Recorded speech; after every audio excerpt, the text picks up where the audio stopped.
Assalamualaikum everyone. Welcome back to my channel Mariam's Cooking. বাঙালিদের আরেকটি জনপ্রিয় পিঠা নিয়ে হাজির হয়ে গেলাম আর সেটা হচ্ছে দুধ চিতই পিঠা বা রস পিঠা। আর এই রস পিঠার রেসিপির সাথে থাকছে কিন্তু একটা পারফেক্ট চিতই পিঠা রেসিপি।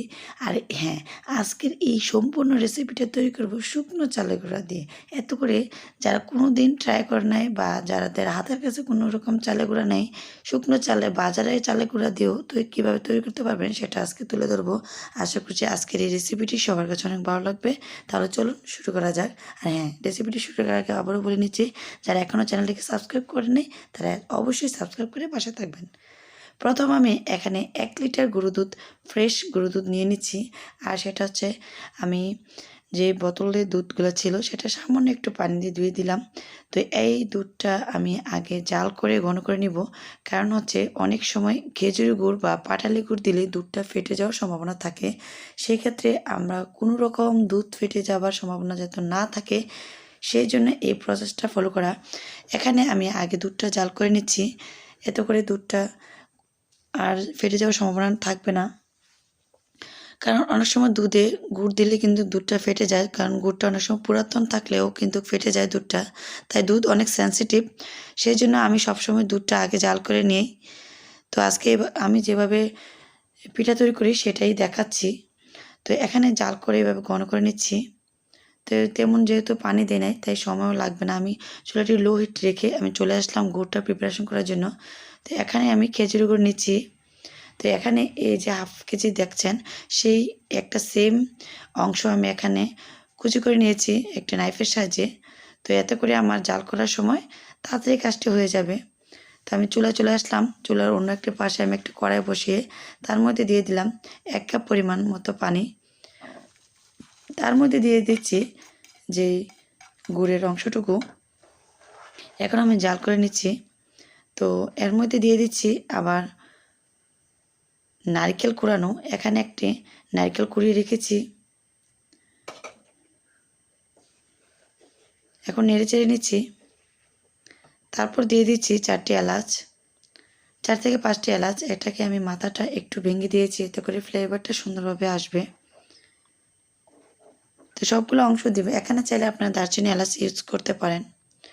তারপর দিয়ে দিচ্ছি সামান্য একটু লবণ। এখানে হাফ চা চামচের হচ্ছে একটু কম আছে, কারণ মিষ্টি জিনিসে লবণ তেমন লাগে না, তবু যেহেতু একটু না দিলে নয় তো সেই জন্য দিচ্ছি।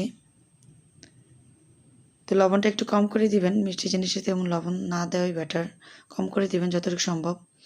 তো এখন আমি এটা জাল করে নিচ্ছি ভালো করে। তো যেহেতু আমি আলাদা আলাদা জাল করে নিচ্ছি তাই দুইটা অংশই কিন্তু জাল করে ভালো করে নিচ্ছি, কারণ দুটো অংশ মেশানোর পর কিন্তু তেমন জাল করব না। দেখুন আমার দুধটা, যে গরুর দুধটা অলরেডি জাল করে নিচ্ছি সেটা কিন্তু যথেষ্ট ঘন হয়েছে। তো এখন আমি এই গরম থাকতে কিন্তু দুইটা অংশ মিশিয়ে নিচ্ছি। তুমি মেশানোর পর কিন্তু তেমন জাল করব না, জাস্ট সামান্য একটু নেড়েচেড়ে, চুলাটা কিন্তু অলরেডি বন্ধ করে দিয়েছি। এখন আমি নেড়েচেড়ে মিশিয়ে নিচ্ছি।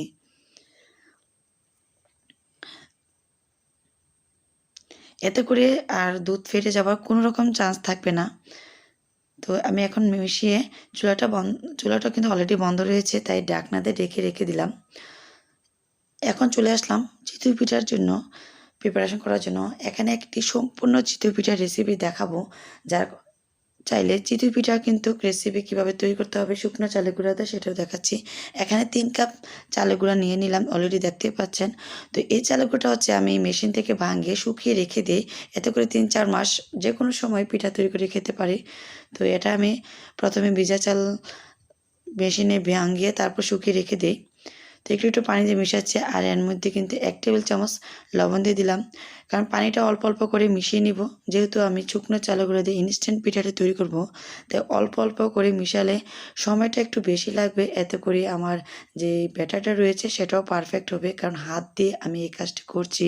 তো আপনারা চাইলে কোনো কিছু দিয়ে মিশিয়ে একটু রেখে দিতে পারেন। তো আমি যেহেতু ইনস্ট্যান্ট তৈরি করব তাই আমি হাত দিয়ে এই ব্যাটারটা সুন্দর একটি পারফেক্ট ব্যাটার তৈরি করে নিচ্ছি। আর একটু করে পানি দিচ্ছি, কারণ সময়টা একটু বেশি লাগলে ব্যাটারটা একটু সফট হবে আর সময়টা একটু বেশি লাগবে। কম করে সেজন্য পানি দিচ্ছি। তো হাতে আমি ভালো করে একটু 10 মিনিট হবে মিশিয়ে নিলাম। তো এখন আমি অল্প অল্প করে পানি দিয়ে আর ঘনত্বটা দেখাচ্ছি, একটু পাতলা ব্যাটার রাখবো। আর এরই মধ্যে কিন্তু চুলায় আমি দুই পাশে দুটি তা বা খোলা বসিয়ে দিলাম, মাটির খোলা বসিয়েছি আমি যতটুকু সম্ভব, কারণ দুইটা খোলাই বসিয়ে পিঠা বানাই, কারণ একটা একটা করে বানাতে আমার অনেক মনে হয় যে অনেক সময় লাগে, তাই আমি দুইটা খোলায় যখনই বসাই দুইটা খোলা বসিয়ে দুই পাশে বানিয়ে তাড়াতাড়ি কাজটা শেষ করার চেষ্টা করি, যদি চুলায় অন্য পাশে কোনো কাজ না থাকে, তাই দুইটা খোলায় বসিয়ে দিই। তো খোলাটি সম্পূর্ণভাবে গরম হওয়ার পর তো আমি ভালো করে গরম করতে হবে খোলাগুলা, কারণ ভালো পুরোপুরি গরম হলে দেখুন কীরকম পাতলা রেখেছি, এরকম পাতলা অবস্থায়। তো পানির পরিমাপটা আপনাদের চালের গুঁড়া অনুযায়ী দিবেন। আবারও বলে নিচ্ছি, দেখুন আমি দুই পাশে কিন্তু চালের ব্যাটার দিয়ে দিচ্ছি, আপনাদের পছন্দ অনুযায়ী চালের ব্যাটার দিবেন। দেওয়ার পর ঢাকনাতে ঢেকে তারপর আবারও আরেকটা ঢাকনাতে ঢেকে দিবেন, কারণ আমার কাছে মনে হয় দুইটা ঢাকনাতে ঢেকে দিলে তাড়াতাড়ি পিঠাটা হয়ে যায়, কারণ যেহেতু সিলভারের ঢাকনা আর পিঠাটাও বেশি ফুলে। তো প্রায় সময় কিন্তু একটা ঢাকনাতেও ঢাকি। তো ব্যাটারটা যদি পারফেক্ট হয় সেই ক্ষেত্রে ঢাকনা ম্যাটার না। তো ব্যাটারটা অবশ্যই পারফেক্টভাবে মানে একটু সময় নিয়ে করবেন।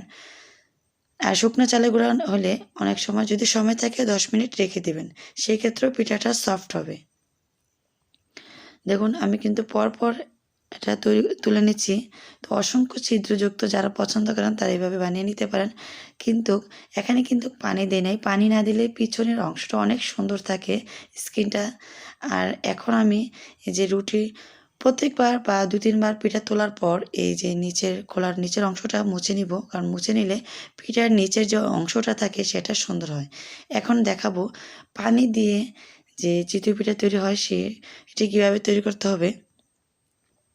তো পানি দেওয়ার পার্থক্য আর পানি না দেওয়ার পার্থক্যটা দেখাচ্ছি। দেখুন পানি দিলে মাঝখানের অংশটা অনেক সুন্দরভাবে ফুলে যায়, আর ভিতরে কোনো রকম কাঁচা থাকার সম্ভাবনা থাকে না। পিঠাটা যথেষ্ট পরিমাণ ফুলে পানি দিলে। দেখাচ্ছি, যদি কোনো রকম শুকনো চালের গুঁড়ি হয় বা মাঝখান দিয়ে মনে হয় যে কাঁচা রয়েছে, সেক্ষেত্রে পানি দিয়ে বানিয়ে নিতে পারেন। পানি দিলে আবার একটু উঠতে সময় লাগে, সেক্ষেত্রে একটু ধৈর্য ধরে তুলবেন। দেখুন কত সুন্দর হয়েছে, অনেক সফট হয় পানি দিলে। আর পানি যদি নিতে না চান বা দিতে না চান, সেক্ষেত্রে ব্যাটারটা একটু পাতলা রাখবেন। আমি কিন্তু যেহেতু আমি রস পিঠা তৈরি করব, তো রস পিঠা তৈরির ক্ষেত্রে কি আপনাদের সবচেয়ে একটা পারফেক্ট টিপস হচ্ছে পিঠাটা তৈরি করার সাথে সাথে যে মিশ্রণটা রেডি রেখেছি দুধের অংশটা, সেটাতে চুবিয়ে দেবেন। আমি যেহেতু একটু রেসিপি তৈরি করছি, সেক্ষেত্রে একটু বেশি অংশ দেখানোর জন্য এটা নিয়েছি, তাই আমি পিঠাটা কিন্তু একটু হটপটে রেখেছিলাম, রুটির হটপটে, যাতে পিঠাটা যথেষ্ট পরিমাণ গরম থাকে, কারণ গরম গরম যদি চুবিয়ে নেওয়া যায় পিঠাটা সেই ক্ষেত্রে সফট থাকে। যত গরম গরম চুবাবেন পিঠাটা তত বেশি সফট হবে এবং নরম তুলতুলে হবে। তো আমি একটু রেসিপি করার জন্য যেহেতু দুইটা অংশ রেসিপি করেছি অলরেডি, কিন্তু আমার এর আগের ভিডিওতে বা আগের রেসিপিতে আমি চিতই পিঠাটা দেখাচ্ছি, তো সেই জন্য আমি একটা হটপটে রেখে এটা গরম রেখেছিলাম, যাতে করে আমার রস পিঠাটাও পারফেক্ট থাকে। তো আপনারা যারা শুধু রস পিঠা তৈরি করবেন, তারা এক পাশে এটা রেখে অন্য পাশে এভাবে পিঠা তৈরি করে সাথে সাথে চুবিয়ে দিবেন। কারণ দেখুন আমি কিন্তু অন্য পাশে পিঠাটা তৈরি করছি আর আর এটা চুবিয়ে নিচ্ছি। তো আমি দেখাচ্ছি পানি দিলে কত সুন্দর হয়। তো আপনারা কিন্তু পানি ছাড়া পানি দিয়ে দুটাই ইউজ করতে পারবেন বা পিঠা তৈরি করতে পারেন, কারণ পানি ছাড়া যদি ইউজ করেন সেই ক্ষেত্রে এটা পানিটা বেশি দিবেন। তো আমি কিন্তু পিঠাটা চুবিয়ে সারা রাত রেখে দিয়েছিলাম। চেষ্টা করবেন সারা রাত। আমি কিন্তু পিঠাটা রাত্রে তৈরি করেছিলাম, তো সকালে আমি চলে আসলাম। তো ঢাকনাটা খোলার পর দেখুন কতটুক ফুলে, আর রসটাও অলরেডি খেয়েছে, তাই রসটা যথেষ্ট পরিমাণ রাখবেন। আর যদি কখনও দেখেন রসটা শুকিয়ে যায়, সেই ক্ষেত্রে দুধ ঘন করে জাল করে মিশিয়ে দিবেন। একটু চিনি দিয়ে জাল করবেন বা গুড় দিয়ে, যেভাবে পারেন। তো আমি একটা পরিবেশন করে নিচ্ছি মাটির পাত্রে বা মাটির একটা ডিশে। তো এখানে সবগুলো পিঠা দেখুন কত সুন্দর লোভনীয় হয়েছে, একদম পারফেক্ট হয়েছে। তো আপনারা চেষ্টা করবেন পিঠাটা যদি রস পিঠা তৈরি করেন, সেক্ষেত্রে পিঠাটা তৈরি করা মাত্রই চুবিয়ে নিতে, এতে করে আপনার পিঠাটা আরও বেশি তুলতুলে হবে। দেখুন আমি একটা পিঠা এর ভিতরের অংশটা দেখাচ্ছি কতটা পারফেক্ট হয়েছে। ইনশাআল্লাহ অনেক সুন্দর পারফেক্ট হয়েছে, আর ভিতরে অনেক সুন্দর রস হয়েছে। তবে যদি সাথে সাথে চুবিয়ে নিতাম আরও বেশি সফট হতো, তাই আপনাদের সুবিধার্থে বলে দিলাম, যদি আপনারা সাথে রস পিঠা তৈরি করেন সাথে সাথে চুবিয়ে ফেলবেন। আর পিঠা যদি সময়তে চিতই পিঠা খেয়ে যা থাকে সেক্ষেত্রে হবে কি আপনার দুধটা জাল করে গরম গরম অবস্থায় এটা চুবিয়ে নেবেন। দেখুন কত সুন্দর হয়েছে। ইনশাআল্লাহ আশা করছি সবার কাছে অনেক ভালো লেগেছে। দেখুন অসংখ্য ছিদ্র যুক্ত হয়েছে। সবাই আমার চ্যানেলটিকে সাবস্ক্রাইব করে পাশে থাকবেন। ফেসবুক পেজটি ফলো করবেন। অবশ্যই লাইক কমেন্ট শেয়ার করবেন। অবশ্যই কমেন্টসের মাধ্যমে জানাবেন কেমন হয়েছে। আল্লাহ হাফেজ।